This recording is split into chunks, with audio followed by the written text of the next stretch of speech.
You never forget the sound of your dreams being dismantled in a room full of people. For me, it was a dry, bureaucratic thud of a gavel. My name is Kaleb Jones, and this is a story of how my greatest rejection became the foundation for everything I would ever build. It started 5 years ago in the Oakwood City Council chamber. The air was thick with the smell of old coffee and polished wood, a scent I've come to associate with power and its careful preservation.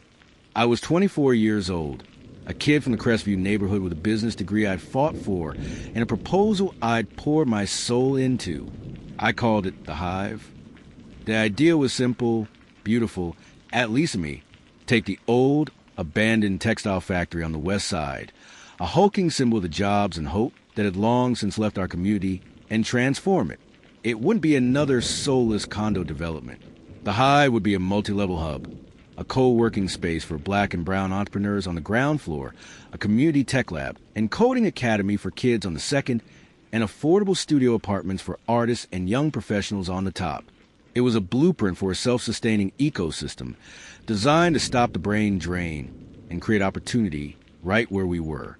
I stood at the podium, my best and only suit feeling stiff under the hot lights. I laid out the numbers, the market research, and the philanthropic partners I'd lined up. I spoke from the heart about Crestview, about the talent we had that just needed a chance to incubate. The council members, a panel of 7, mostly looked bored. Councilman Richard Thorne, the longest-serving member with a head of perfectly silver hair and a smile that never reached his eyes, was the one who finally spoke. "Mr. Jones," he said, his voice a patronizing drawl. "It's ambitious. We always appreciate youthful enthusiasm. But a project of this scale, the zoning variances alone, are a nightmare.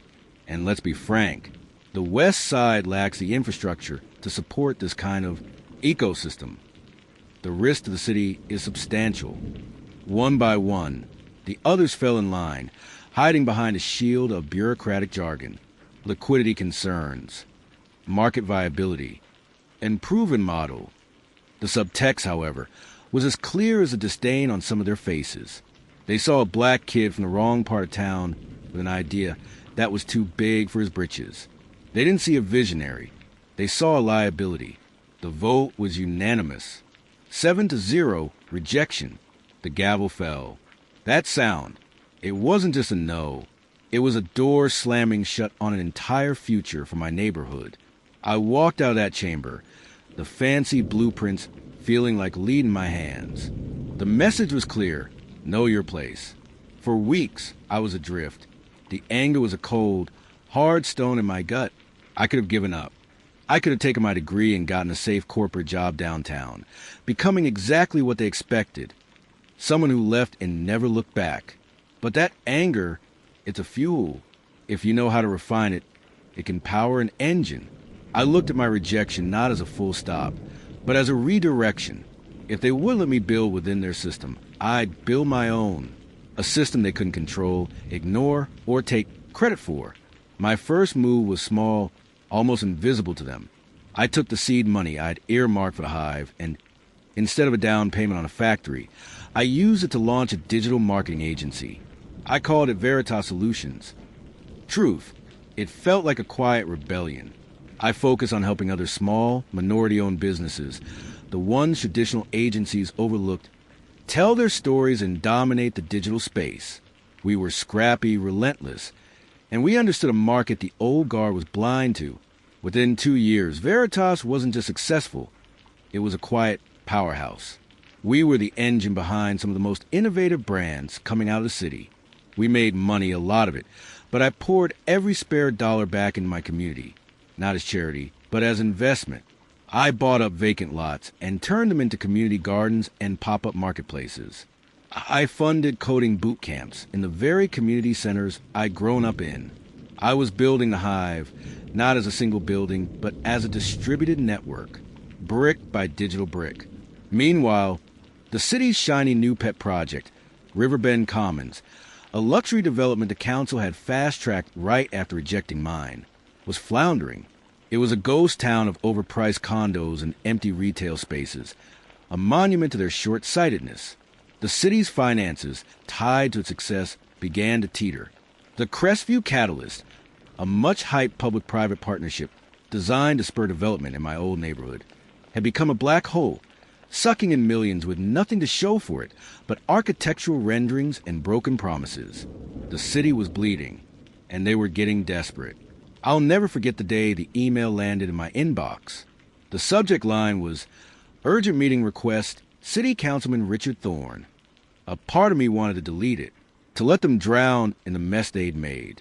But a bigger part, the strategist, was intrigued. I replied with a simple, "My office, tomorrow, 10 a.m. My office was now the penthouse suite of the city's newest and most prestigious skyscraper. The irony was not lost on me. When Thorne walked in, he looked small. The polished confidence was gone, replaced by a sheen of sweat on his brow. He tried to maintain the facade, complimenting the view, making small talk. I let him squirm. "You have 10 minutes, Councilman. What can Veritas do for the city today?" He cleared his throat, unfolding a document. "Kaleb, Mr. Jones, the Crestview Catalyst project is facing headwinds. Our primary investor is pulled out. The city is overleveraged. Without an immediate capital injection and a visionary partner to take the helm, the entire initiative will collapse. It would be a disaster for the community." He was still talking in their language, spinning failure into headwinds. I decided to speak plainly.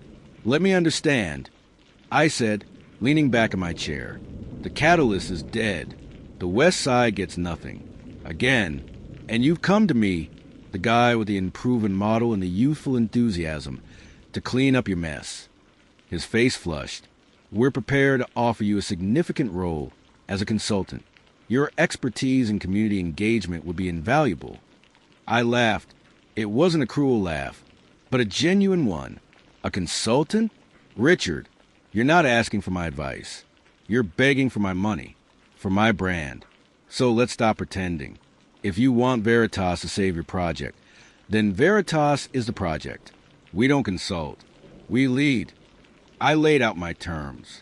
They were non-negotiable. My company would take over the Catalyst project completely. We would scrap their failing blueprint and implement the original core principles of the Hive. I would have final say on all design, hiring, and partnerships. And the name? It would be renamed the Hive. He looked like he'd been slapped. The arrogance of their rejection was now being mirrored back at them with the cold precision of a business deal. He sputtered, "The council, the optics, the name change alone." I stood up, ending the meeting. "Those are my terms. The offer is valid for 48 hours. I suggest you discuss it with your colleagues. I'm sure they'll see the viability of my model now." The emergency city council session was leaked to the press. Of course, I watched it online. It was a spectacle of panic and bruised egos. They argued, they postured. But in the end, the cold, hard reality of their financial ruin left them with no choice. The vote, once again, was 7-0. This time, it was an acceptance, a surrender. The press conference to announce the new partnership was held on the vacant lot. That was supposed to be the heart of the catalyst. The same council members who had once dismissed me now stood behind me, their faces tight smiles of forced enthusiasm. When it was my turn to speak, I stepped to the microphone, the same one I'd stood before 5 years earlier with my heart in my hands. The cameras flashed. 5 years ago, I stood before the city council with a dream for this very spot. I began, my voice steady. It was rejected. I was told the West Side couldn't support it, that the risk was too great. Today, we're not just reviving a failed project. We're finally building the Hive. But understand this. It will not be built for this community. It will be built by it. Our hiring will be local. Our contracts will go to local businesses. Our coding academy will train the next generation of innovators right here. We are not a rescue mission. We are a partnership, one where the city has finally decided to invest in its greatest asset, its people. I didn't look at the council members. I looked past the cameras, at the faces of the people from Crestview in the crowd. I saw the hope, the pride. That was the real victory. The Hive opened 18 months later. It is everything I dreamed it would be and more. The old factory's brick walls now hum with the energy of a dozen startups. The The sound of children learning to code in the tech lab is the sound of a new future being written. And from my office at the very top, I can see the entire neighborhood, once written off, now pulsing with life and potential. Councilman Thorne still comes by for the occasional ribbon cutting. He always makes a point to tell me how he always believed in the potential of the West Side. I just smile and nod. The past doesn't matter anymore. We're too busy building the future. They rejected the proposal, so I built the kingdom instead. And in the end, they had no choice but to ask for the keys. Subscribe for more intense social justice stories and real-world inspired dramas. Like, comment, and share to amplify the fight against racial profiling. Bell at the bell for updates on stories that expose injustice and inspire change.